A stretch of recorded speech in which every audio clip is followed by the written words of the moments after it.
Assalamualaikum warahmatullahi wabarakatuh.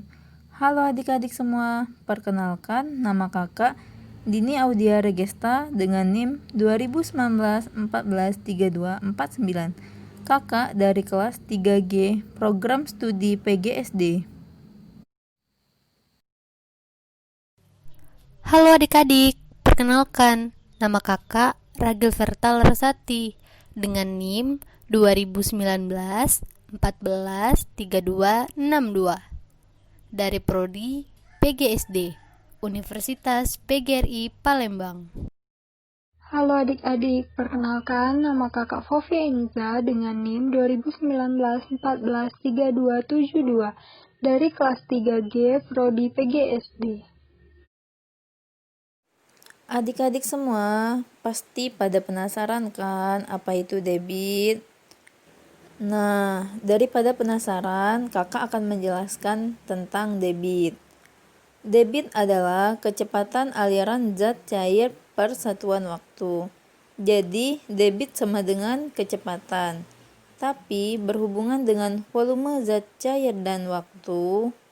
Untuk mengingat bagaimana menghitung volume dan waktu, kita cukup mengingat segitiga V, D, W. V sebagai volume, D sebagai debit, W sebagai waktu. Garis mendatar dianggap sebagai pembagi dan garis tegak sebagai perkalian. Jadi, apabila ingin menghitung debit, debit sama dengan volume dibagi waktu. Kemudian, untuk menghitung waktu, waktu sama dengan volume dibagi debit. Selanjutnya, untuk menghitung volume, volume sama dengan debit dikali waktu. Langsung saja kita ke contoh soal. Sebuah bak mandi akan diisi dengan sebuah air mulai pukul 7:20 WIB sampai dengan 7:50 WIB dengan debit airnya yaitu 10 liter per menit. Maka, berapa literkah volume dari air yang ada di dalam sebuah bak mandi tersebut? Penyelesaiannya diketahui debit air sama dengan 10 liter. Waktu mengisi air sama dengan pukul 7:50 WIB dikurang pukul 7:20 WIB sama dengan 30 menit. Ditanya volume air. Jawab, maka volume air sama dengan debit dikali waktu sama dengan 10 liter dikali 30 menit sama dengan 300 liter. Jadi, volume air pada bak tersebut adalah 300 liter. Nah, di pertemuan kali ini kakak akan membahas tentang pengukuran. Sebelumnya, pengukuran ialah penentuan suatu besaran, ukuran, ataupun kapasitas. Pada biasanya digunakan pada suatu standar ataupun dimensi ataupun satuan ukur. Pengukuran adalah kegiatan membandingkan suatu benda dengan sesuatu yang ditetapkan sebagai satuan. Hasil pengukuran dituliskan dengan angka dan satuan. Pengukuran dilakukan dengan alat ukur.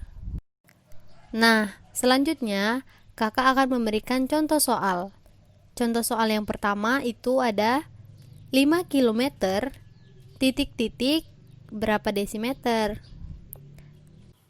Jawabannya, karena kilometer turun ke desimeter itu turun 4 tingkat, maka dikalikan 10.000. Jadi, 5 km sama dengan 5 dikali 10.000. Hasilnya 50.000.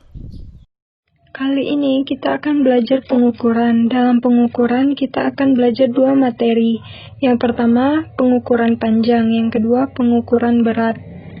Untuk pengukuran panjang, kita harus mengetahui satuan panjang. Bisa dituliskan dalam bentuk tangga. km, hm, dam, m, dm, cm, mm. km kilometer, hm hektometer, dam dekameter, m meter, dm desimeter, cm sentimeter, mm milimeter. Jika arahnya ke atas, itu dibagi 10 tiap tangga. Jika arahnya ke bawah, dikali 10. Untuk contoh soal, 4HM ditambah 8 dam sama dengan 3,M. Pembahasannya, 4HM sama dengan 4 dikali 100 sama dengan 400M. Kenapa 100? Karena turun tangga 2 kali. 8 dam sama dengan 8 dikali 10, sehingga 400 ditambah 80 sama dengan 480. Yang kedua, pengukuran berat. Pengukuran berat juga bisa dituliskan dalam bentuk tangga. KG, HG, DAK, G, DG, CG, MG. KG kilogram, HG hektogram, DAK dekagram, G gram, DG desigram, CG sentigram, MG miligram. Setiap turun 1 tingkat dikalikan dengan 10. Setiap naik 1 tingkat dibagi dengan 10. Untuk pengukuran berat juga bisa memakai 1 ton, 1 kuintal, 1 ons, 1 pon. Contohnya, hasil panen Pak Dani adalah 3,2 ton padi, 2,5 kuintal ubi, dan 950 kg jagung. Berapakah kilogram seluruh hasil panen Pak Dani? Jawab, 3,2 ton sama dengan 3.200 kg. 2,5 kuintal sama dengan 250 kg. 950 kg sama dengan 950 kg. Jadi, seluruh hasil panen Pak Dani adalah 4.400 kg.